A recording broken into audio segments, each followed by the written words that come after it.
Hello students, class 8th subject social science.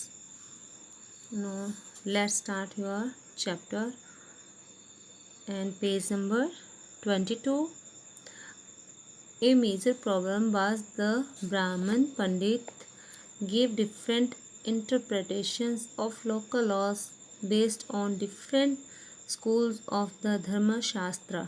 Means की एक बड़ी समस्या ये थी कि जो ब्राह्मण पंडित थे उनकी धर्मशास्त्र के अलग अलग शाखाओं में जो कानून थे उनकी वो अलग अलग व्याख्या करते थे.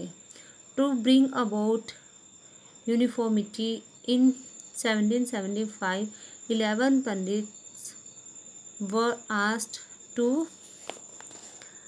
compile a digest of Hindu laws.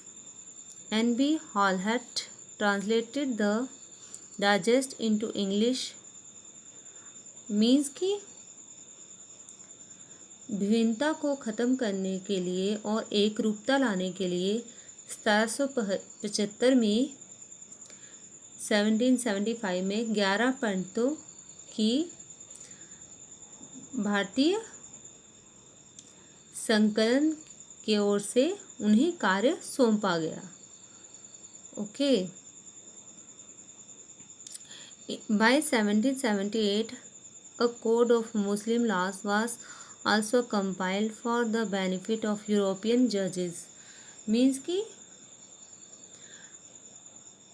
N.B. Halhat जो थे वो इसका अंग्रेजी में अनुवाद करते थे और 1878 तक यूरोपीय न्यायाधीशों के लिए मुस्लिम कानूनों की भी संहिता तैयार कर ली गई थी. Under the regulating act of 1773 a new supreme court was established.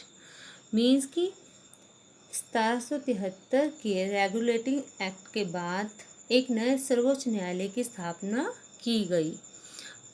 While A court of appeal, the Sadar Nizamat Adalat, was also set up at Calcutta. Means की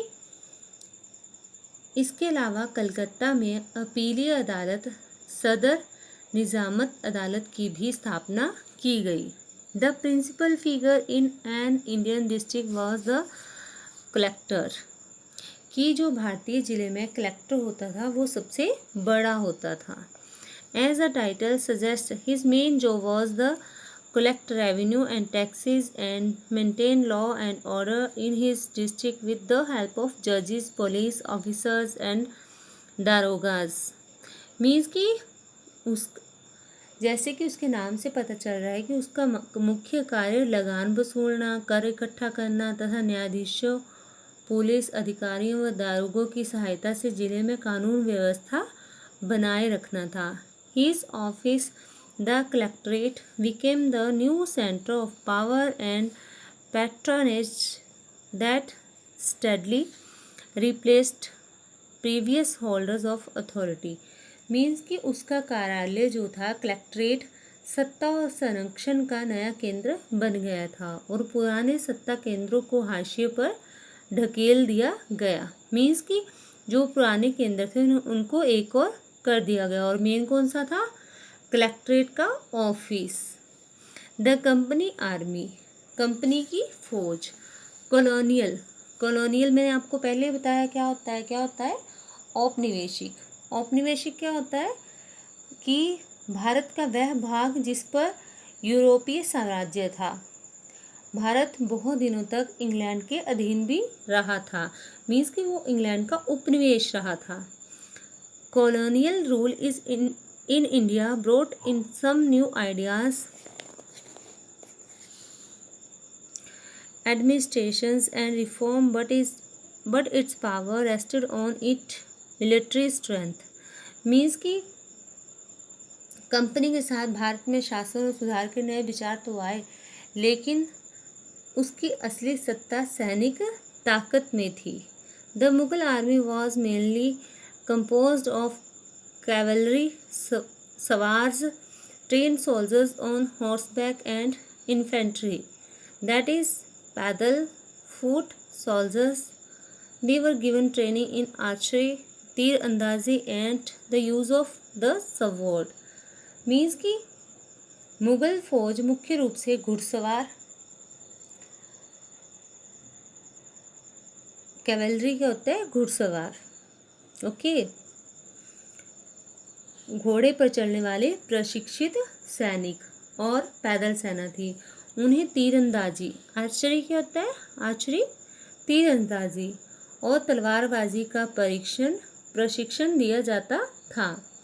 सेना में सवारों का दबदबा रहता था।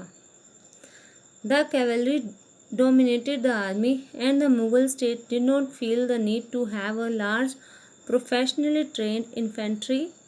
The rural areas had large number of armored peasants and the local zamindars often supplied the Mughals with पैदल soldiers. Means कि पैदल सेना की जरूरत उन्हें महसूस नहीं होती थी। किसे, मुगल साम्राज्य को। ग्रामीण इलाकों में सशस्त्र किसानों की बड़ी संख्या थी। स्थानीय जमींदार मुगलों को जरूरत पड़ने पर पैदल सिपाही मुहैया कराते थे। पैदल सोल्जर मीन पैदल सिपाही। A change occurred in the 18th century when Mughal successor states like Awadh and Banaras start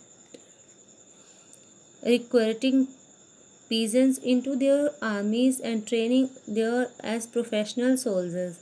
mean की 18वीं सदी में जब अवध और बनारस जैसी रियासतों में किसानों को भर्ती करके उन्हें पेशेवर सैनिक प्रशिक्षण दिया जाने लगा तो सूरत बदलने लगी। The east India company adopted the same method when it